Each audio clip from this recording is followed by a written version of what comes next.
Sure, I can start reading this. So this is It's not from long. Roar, and it's titled The Stories We Need Pan African Social Ecology. It's a book review. So, in his new book, US based activist uh, Modibo Kadile reveals a wealth of horizontalist black history that white social ecologists tend to dismiss and overlook. This is us doing Black History Month. Yay. At the very end of it, I'm Okay. getting it in. Uh, Yay. So, in the world of political theory, storytelling is something of a lost art. Modern Western thought views political institutions as systems, which, much like buildings or bridges, act in ways that are consistent, predictable, and replicable. Writing about politics then becomes a master of describing things, not people and their collective actions. Today's universities train predominantly white middle class people to embrace this quote unquote scientific conception of politics. But to almost everybody outside of the university, political theory is just plain boring. In reality, there is nothing consistent, predictable, or replicatable about politics. Political events are a firestorm of passion, loathing, anger, tragedy, hilarity, and exhilaration in which nothing is certain. Political life lends itself to narrative representation as well as to literary elements like protagonists, imagery, and pacing. Yet stories remain devalued as a serious way to convey political knowledge. Sadly, this is only to the detriment of social movements. How can a popular, broadly democratic ecology movement possibly form when the vast majority of people can neither understand nor enjoy the obtuse way that we talk about politics? Social ecology is certainly less guilty of bad writing than your run of the mill political scientist. Murray Bookchin indeed wrote elegant prose, but it nonetheless suffers much of the left from a dearth of powerful narratives. Ursula K. Le Guin's novel The Dispossessed stands as one exception that proves this rule. Friends and enemies in struggle and action. This is precisely why the collection Pan African Social Ecology is so important and instructive to social ecologists and the left in general. Drawing upon traditions of Black and African storytelling as well as Pan African thought, Kadile consistently shows rather than tells us his message. He states complex conceptions in clear, simple language and then illustrates them through engaging stories and rich vignettes.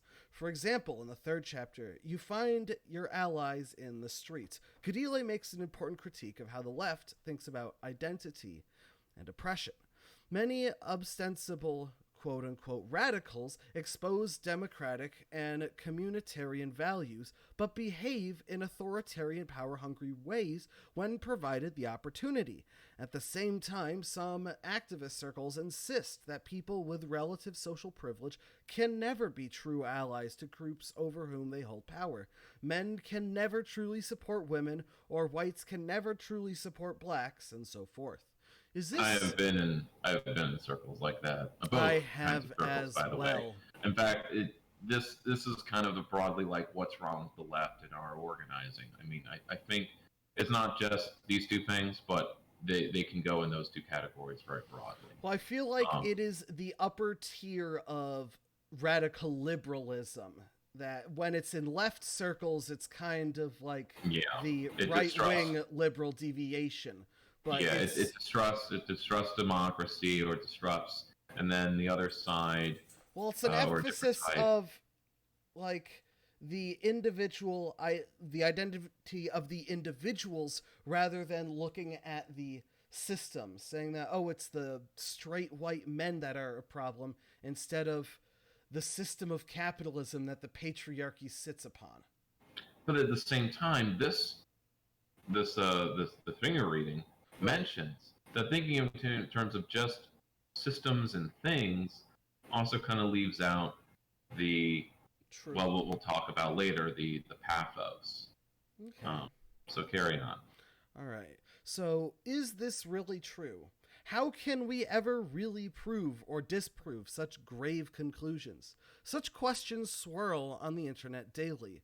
But allyship, Kadile writes, boils down to knowing who is your friend and who is your enemy in struggle and in action, and then fleshes out the nuance of this point via several anecdotes, including one especially impactful movement that took place during the 1973 student strikes and campus takeover for Black Studies at the University of Detroit. So, quote, there was a group of white guys called the Ohio White Cracker Rock and Roll Band. They were in the student union building with us, trying to get people to understand what we were doing. We were being heckled. A fight was about to break out, so this guy, Jesus, said to us, we'll take care of it. Just tell us what to do. So he had his boys, and they had their long hair and everything. They went over to this one guy, white guy who was heckling, grabbed him, and took him to the other room. I ended up having to go in there and rescue him because they were really about to hurt this guy. One sec. Mm-hmm. Sorry, I had to... Yeah. Dog. What was something else just came to mind before the dog barked, but So he had. Yeah, go on. They were really about to hurt this guy. That's how you determine your allies. You have to be in motion. Ally for what? You got to be doing something to have an ally. So that's the end of the quote. It goes on. Sorry. I just wanted to interject before I forget again that like the line. Solidarity, allyship knows who's on your side. When it comes to the way politics are done, it's all very distrustful. It's impossible to know who's your ally, or at least it's not impossible. I feel like I can't be the ally, or I don't know if they're my ally in struggle if someone, say, is interacting with the Democratic Party, or they're a committee person, or they're running for office as a Democrat. It muddies things to the point where it's like, they're doing something, but are they doing something for the struggle? Are they doing something? They think they are because, well, you get things done by working with and being interested and being in there. But you're also not. It's their game. It's not game change. That's it. When it's so pervasive, so it's hard to find who the allies are. When everybody kind of, not everyone, but most, kind of gravitate that way. Well, in today's world, where abstracted online debate tends to shape people's perceptions to the detriment of common experience, Kadile's reminder is refreshingly simple. If politics is about action, then our political character and values, be it an individual, organization, or group, appear while in motion. You cannot determine whether someone is an ally based on their appearance or even their words.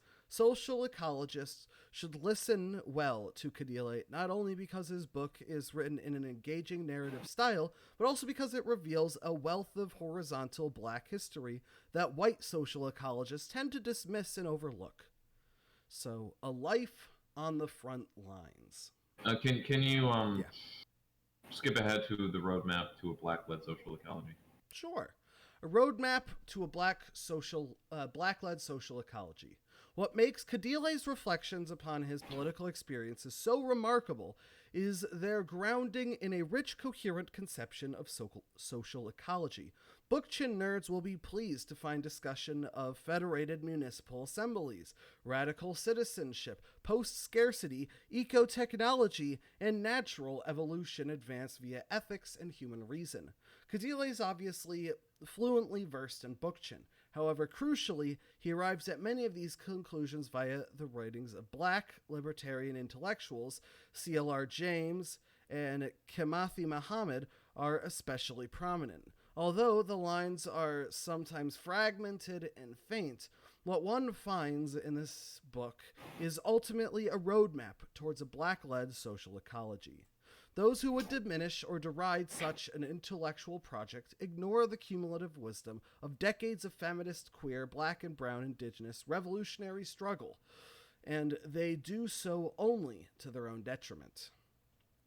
Kadile deepens and expands the relevance of social ecology by demonstrating its importance to decolonization.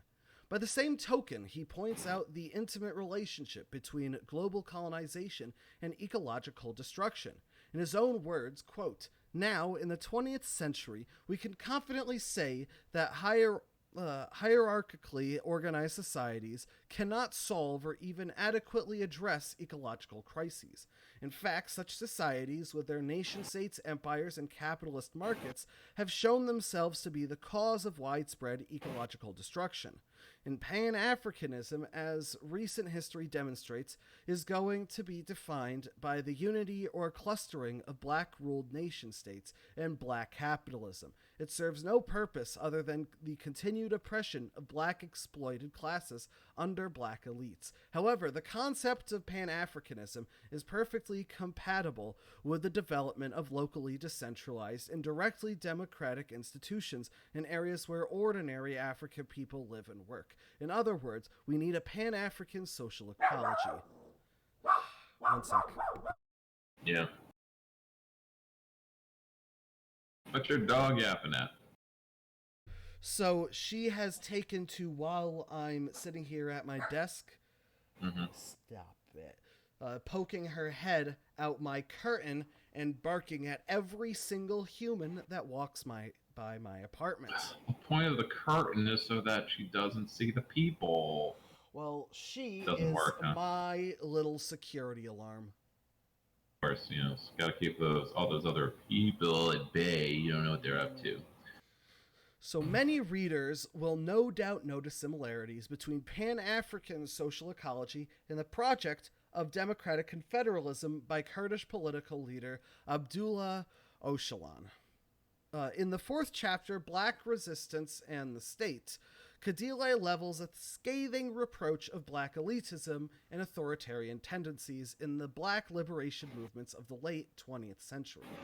Centuries ago, colonial officers would select men from conquered egalitarian communities to act as chieftains to represent, meaning control, the colonized populations on their behalf. For Kadile, the triumph of nation states in post-colonial Africa and the Caribbean and participation in the ruling classes only perpetuates these colonial logistics and oppressive social relationships. Logics. Those logics, yeah. Kadile's book is one more testament that a collective awakening is taking place to jettison the state and redefine global history from the bottom up. For all this, direct democracy by itself can hardly promise social and ecological restoration. Democracy is not a matter of implementing formulaic procedures and structures. It's a matter of fostering bonds of mutual support and the sharing of communal power. It is no mystery, then, why Kadile chooses to explain social ecology's core concept via his own political experiences. Narratives create human intimacy across the color line, education, time, and space. Through stories, Kadile primes readers to participate in the intimate, listening-based politics that he advocates. We need these kinds of stories in the milieu of social ecology, as well as the broader left and beyond. Awesome. So there's a lot to digest in there, obviously. Yeah, sure. This will be linked in the sources. You can look at it yourself. Mention of previous topics, all kinds of stuff. That's why I really like it. Now to move on. How tied into it? Well, it was about narratives and stories.